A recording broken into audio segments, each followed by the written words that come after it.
Infeksiya qonuni. Bu qonunning mazmuni bitta. Kayfiyat va fikrlash ham virus kabi yuqadi. Shunday odamlar bo'ladiki, ular tinimsiz shikoyat qiladi. Har narsada yomon tarafni ko'radi. O'zini qurbon deb biladi va kimdir kelib ularni qutqarishni kutadi.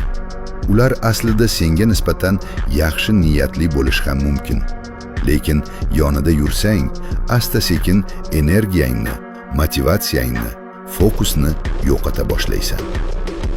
Sen o'ylashing mumkin, men yordam beraman, qo'llab-quvvatlayman, tortib chiqaraman. Lekin amalda teskarisi bo'ladi. Ular seni o'z holatiga tortib ketadi.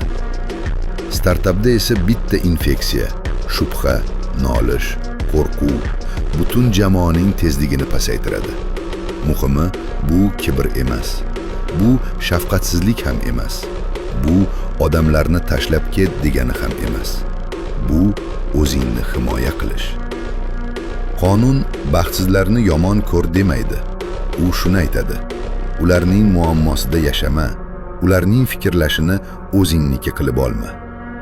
Yaxshisi, startapda yoningda shundaylar bo'lsin. Muammo emas, yechim qidiradigan, bahona emas, javobgarlik oladigan, vahima emas, tinchlik va ishonch tarqatadigan, qanday qilamiz deb oldinga yuradigan. Chunki muvaffaqiyatni kuchaytiradi. Doimiy negativ esa yangi negativ tug'diradi.